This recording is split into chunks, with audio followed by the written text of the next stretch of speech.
महाराष्ट्र के पूर्व मुख्यमंत्री देवेंद्र फडणवीस ने शनिवार को पनवेल और नवी मुंबई का दौरा किया और कोरोना के इंतजाम की स्थितियों और सुविधाओं का जायजा लिया। उनके साथ पूर्व मंत्री रविंद्र चौहान, विधानसभा के नेता प्रतिपक्ष प्रवीण दरेकर, विधायक प्रशांत ठाकुर, महेश बाल्दी एवं पनवेल की महापौर कविता चौतमोल भी मौजूद थे। पूर्व सीएम ने पनवेल के मनपा आयुक्त सुधाकर देशमुख और एमजीएम हॉस्पिटल के डॉक्टरों से मुलाकात की और कोरोना संक्रमण को रोकने प्रशासनिक उपायों और इंतजामों पर चर्चा की। फडणवीस ने कहा कि जिस तरह पनवेल और नवी मुंबई क्षेत्र में कोरोना संक्रमण बढ़ रहा है, उससे मौजूदा इंतजाम कम पड़ने लगे हैं, इसलिए वेंटिलेटर और आइसोलेशन सेंटर उपलब्ध कराने के साथ ही सरकार को संवेदनशील होकर और अधिक इंतजाम करने होंगे। उन्होंने वाशी के मनपा अस्पताल का भी दौरा किया।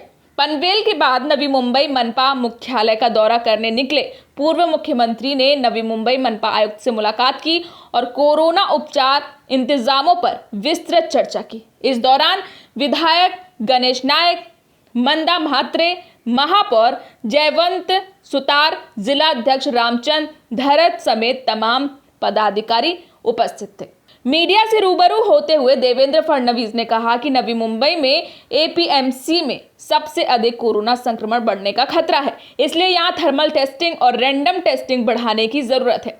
उन्होंने कहा कि बढ़ती संख्या और इसके लिए इंतजामों में भारी अंतर है। वेंटिलेटर और आइसोलेशन सेंटर बेहद कम है। राज्य सरकार ने इसे पूरा करने का जो तरीका अपनाया है वो ठीक नहीं है। उन्होंने कहा कि संक्रमण की संख्या का अनुमान लगाते हुए आगे समय के लिए बड़ी संख्या में इंतजाम करने की जरूरत है। उन्होंने कहा कि अब सिविल हॉस्पिटलों को नॉन कोविड हॉस्पिटल में कन्वर्ट करना जरूरी है। उद्धव सरकार द्वारा महानगर पालिका आयुक्तों के तबादले के सवाल पर देवेंद्र फडणवीस ने कहा कि नॉन परफॉर्मेंस हो सकती है, लेकिन एक साथ सभी आयुक्तों का ट्रांसफर इस बात का संकेत देता है कि सरकार कहीं ना कहीं अपनी विफलता छुपाने के लिए आयुक्तों का ट्रांसफर करना, अपनी जिम्मेदारियों से पल्ला झाड़ना चाहती है। पूर्व मुख्यमंत्री ने सरकार और मंत्रियों और पार्टियों में समन्वय का बड़ा अभाव बताते हुए कहा कि थाने आयुक्त के तबादले पर नगर विकास मंत्री शिंदे को नहीं पता था। सरकार कहती है कि कोरोना से निपटने के लिए सभी इंतजाम है, लेकिन आयुक्त बताते हैं कि वेंटिलेटर और ऑक्सीजन बेड पर्याप्त नहीं है। ये इस बात का संकेत है कि सरकार और प्रशासन के बीच तथा खुद सरकार के मंत्रियों के बीच समन्वय का भारी अभाव है।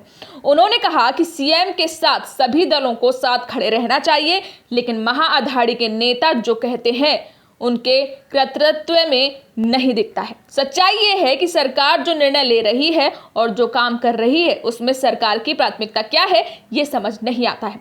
उन्होंने कहा कि मुख्यमंत्री उद्धव ठाकरे को सख्त निर्णय लेने की जरूरत है।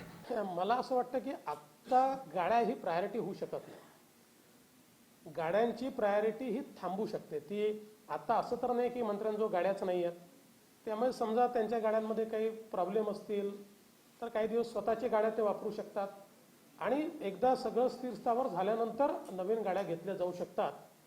मला अनेक वेळा लक्षात येत नाही की या सरकारची नेमकी प्रायोरिटी काय आहे। एकीकडे आम्ही पगार देत नाहीत, आम्ही पगार डिफर करतो, आम्ही आमच्या हेल्थ वर्कर्सचाही पगार अनेक वेळा डिफर करतो, आमच्या पोलिसांना जे 24 तास ड्युटी करतायत त्यांना जे काही दिलं पाहिजे त्याच्याकरताही मागे पुढे पाहतो आणि हे सगळं असताना कधी गाड्या घेण्याचा निर्णय करतो, कधी अनावश्यक कामं म्हणजे आता जी काही आमदारांची 25-15 वगैरेची कामं आहेत ही आता थांबवली जाऊ शकतात, त्याची काही आता लगेच आवश्यकता नाही आहे।